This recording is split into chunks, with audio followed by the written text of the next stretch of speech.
uyu munsi wa none tariki ya 11 z'ukwezi kwa gatanu 2026 twongeye kubasuhuza hirya no hino abakunzi b'ivuko ryacu TV. ubwo ndavuga abaherereye mu Rwanda, muri East Africa, Africa yose muri rusange, Asia ndetse na Australia, Europe ndetse na America.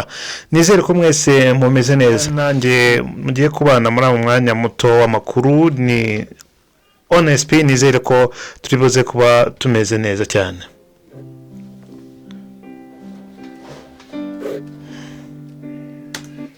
Hirya no hino haravugwa inkuru zitandukanye, cyangwa se hirya no hino hari inkuru zaciye ibintu ku mbuga nkoranyambaga.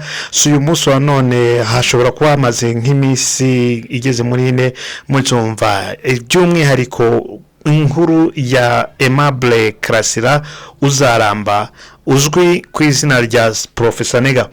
Uyu mugabo amaze imisi igeze muri iyo ngiyo maze kuvuga mu minsi mike nibwo byatangajwe ko yitabye Imana, nyamara ku munsi wa nyuma ubwo yari agisohoka muri gereza bamaze kumusinyira yuko igihano cyiwe gisojwe.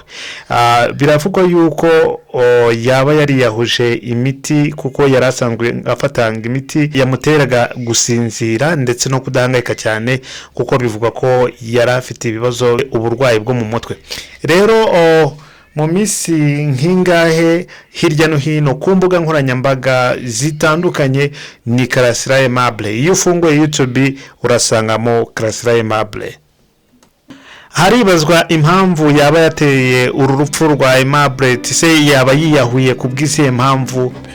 Biravugwa ko uyu Karasira Aimable yaba yari yahuye bitewe n'ikibazo ngo n'ibibazo byo gutinya kujya hanze, ariko nibyo abantu bagenda bavuga ku ruhande. Umuvugizi wa RCS ari cyo kigo gishinzwe imfungwa n'abagororwa, nyamara yatangaje ko yiyahuye kubw'iki ibyo bibazo twavuze haruguru. Iperereza cyakomeje, ubwo bishatse kuvanga ibizava mu iperereza nibyo bizaba ari gihamya cyangwa se cyemezo cy'urupfu rw'uyu musore cyangwa se uyu mugabo warugeze mu gihe kingana n'imyaka 40, ariko bikavuga ko nta mugore yaba yarigeze.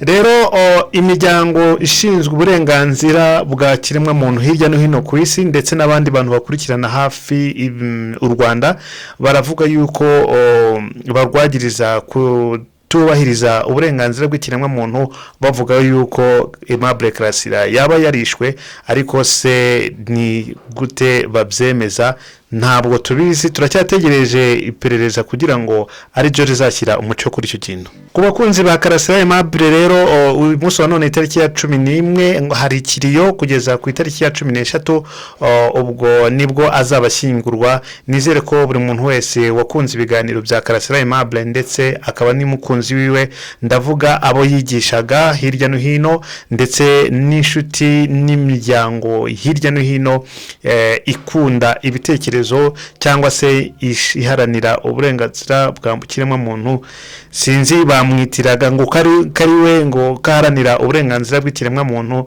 ndetse ngo akaba ari n'umuprotisiye. Ntabwo ubwo nibaza niba ari cyo wenda gishobora kuba cyatumye ibinyamakuru hirya no hino bihaguruka cyangwa se bivuga byinshi kuri uyu mugabo.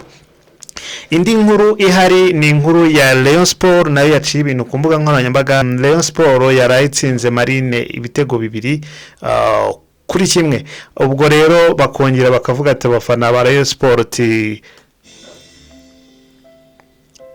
rwototeye umuhini rusanga isuka, nimba ariko umunyagani bavuga bavuga ati bari guha gasopongo na APR, bavuga ko nayo mu minsi iri imbere bari buze kuyereka Godi.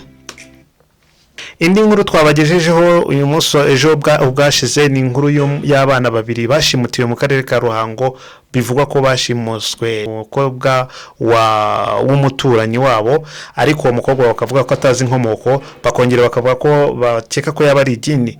Mu munsi wa none mu masaha ya mu gitondo basanzwe mu karere ka Muhanga, ubwo bufatanye bw'inzego z'umutekano, ubwo ndavuga polisi ndetse na RIB ndetse n'inzego zibanze ubwo z'ubuyobozi.